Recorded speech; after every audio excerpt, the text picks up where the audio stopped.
أعوذ بالله من الشيطان الرجيم. بسم الله الرحمن الرحيم.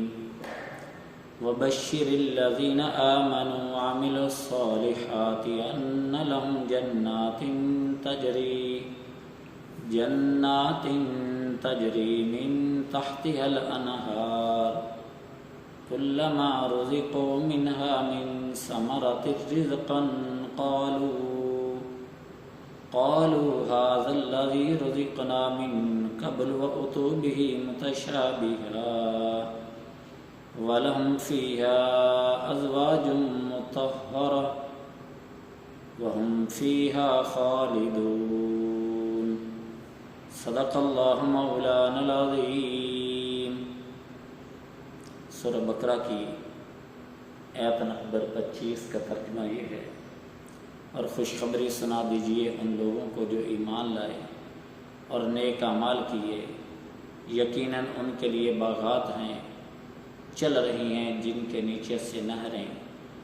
جب کبھی رزق دیا جائے گا اس سے پھلوں کا بطور رزق کے، تو کہیں گے یہ تو وہی ہے جو ہمیں اس سے پہلے رزق دیا گیا، حالانکہ اس سے ملتا جلتا دیا گیا، اور ان کے لیے اس میں پاکیزہ بیویاں ہیں اور وہ اس میں ہمیشہ رہیں گے.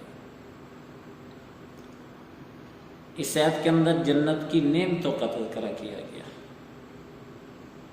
جنت کے میوے دنیا کے میووں سے رنگوں، صورت اور شکل کے اندر تو ملتے جلتے ہوں گے، لیکن ذائقے کے اندر زمین و آسمان کا فرق ہوگا. حدیث شریف میں آتا ہے کہ جب ان کو رزق دیا جائے گا، جب ان کو پھل پیش کیے جائیں گے، تو دیکھتے ہی کہیں گے یہ تو ایسے لگتا ہے جیسے ہم نے کھائے ہیں اس سے پہلے، ایسے ملتے جلتے ہم پہلے بھی دیکھ چکے ہیں.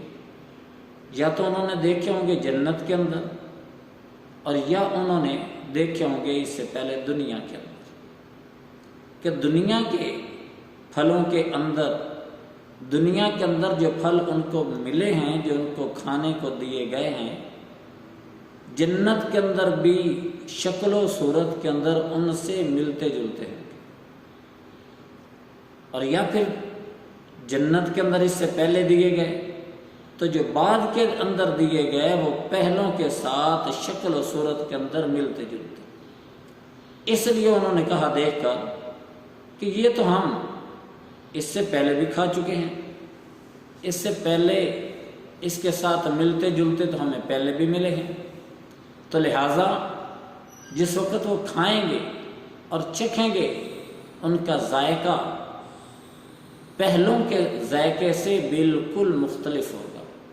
اس ذائقے کے اندر زمین و آسمان کا فرق ہوگا، اور وہ کھا کر حیران رہ جائیں گے اور اللہ کی قدرت کی تعریف کیے بغیر نہیں رہ سکیں. حافظ ابن قیم رحمہ اللہ تعالی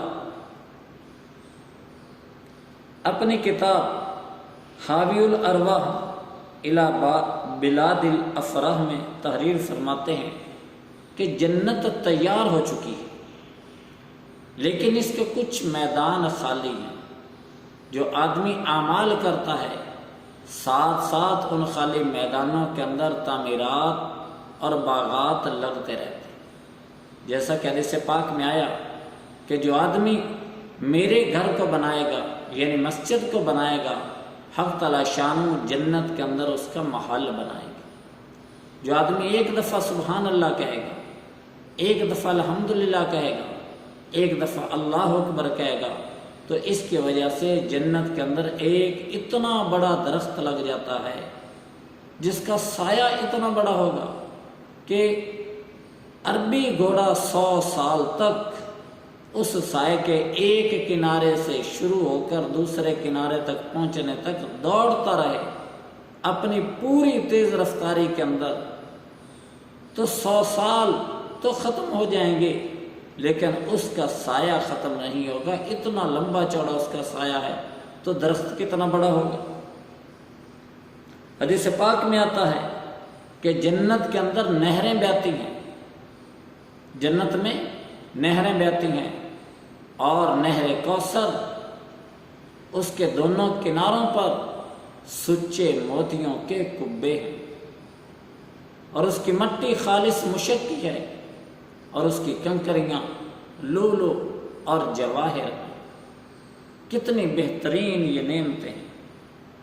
اور آگے فرمایا وَلَهُمْ فِيهَا أَزْوَاجٌ مُطَهَّرَةٌ، اور ان کے لیے اس میں پاکیزہ بیویاں ہوں گی، یعنی عورتیں نجاست سے پاک ہوں گی، یعنی پیشاب سے، پخانے سے، ناک کی رینٹ سے، حیض و نفاس سے، یعنی جتنی بھی چیزیں دنیا کے اندر نفرت کا سبب ہیں۔ پیشاب سے انسان کو نفرت ہوتی ہے، پخانے سے نفرت ہوتی ہے، اس کے پاس کوئی نہیں بیٹھتا بلکہ دور بھاگتا ہے۔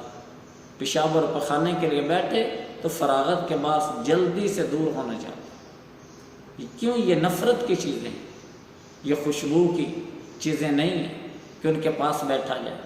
تو نفرت کی چیزوں سے انسان بھاگتا ہے۔ تو یہ نفرت کی چیزیں جنت کی عورتوں کے اندر ہوں گی، کھائیں گے جنت والے، پئیں گے۔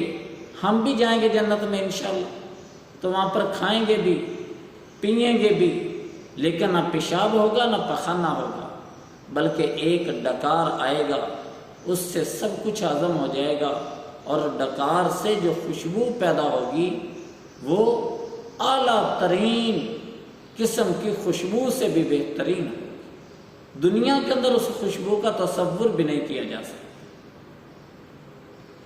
علامہ بغوی رحمۃ اللہ علیہ فرماتے ہیں جو جنت میں سب سے پہلا گروہ داخل ہوگا ان کے چہرے 14ویں کی چاند کی طرح چمکتے ہیں، اور جو دوسرے نمبر پر داخل ہوگا آسمان کے ستاروں میں جو سب سے زیادہ چمکدار ستارہ ہے اس کی طرح ان کے چہرے ہوں گے۔ اور یہ حدیث امام بخاری اور امام مسلم رحمہ اللہ نے نقل فرمائی۔ اور ان کی کنگھیاں سونے کی ہوں گی، ان کا پسینہ مشک کا ہوگا، ان کی انگیٹھیاں خوشبو کی ہوں گی، اور ان کی بیویاں حور عین ہوں گی، اور وہ اتنی خوبصورت ہوں گی، اور ان کے اخلاق اتنے اچھے ہوں گے کہ جیسے آدمی کے اپنے ہی اخلاق ہوتے ہیں ایسے ان سب کے اخلاق ہوں گے، یعنی کبھی ان کے ساتھ لڑائی نہیں ہوگی، اپنوں کی طرح وہ رہیں گے، اور ان کی تمنا ایک جیسی ہوگی، اور قد جنتیوں کا آدم علیہ السلام کے قد کے برابر، یعنی 60 گز ہوگا، 60 گز ہوگا، اور یہ تقریباً 90 فٹ بنتا ہے، یا کچھ حضرات فرماتے ہیں کہ یہ 120 فٹ کا ہوگا۔ جوانی عیسیٰ علیہ السلام جیسی ہوگی، قد آدم علیہ السلام جیسا، جوانی عیسیٰ علیہ السلام جیسی، خوبصورتی یوسف علیہ السلام جیسی ہوگی، اور آواز حضرت ایوب علیہ السلام جیسی ہوگی۔ یہ وہاں کی نعمتیں ہیں جو حق تعالیٰ شان عطا فرمائیں گے۔ جنت کی حوریں اگر دنیا کے اندر جھانک لیں تو آسمان اور زمین تک اس کی چمک اور خوشبو پھیل جائے گی، اور وہاں کی حور کے سر کا دوپٹہ بھی دنیا اور اس کی ساری نعمتوں سے بہتر ہے۔ حق تعالیٰ شان قرآن کریم کو سمجھ کر اس پر عمل کرنے کی توفیق عطا فرمائے۔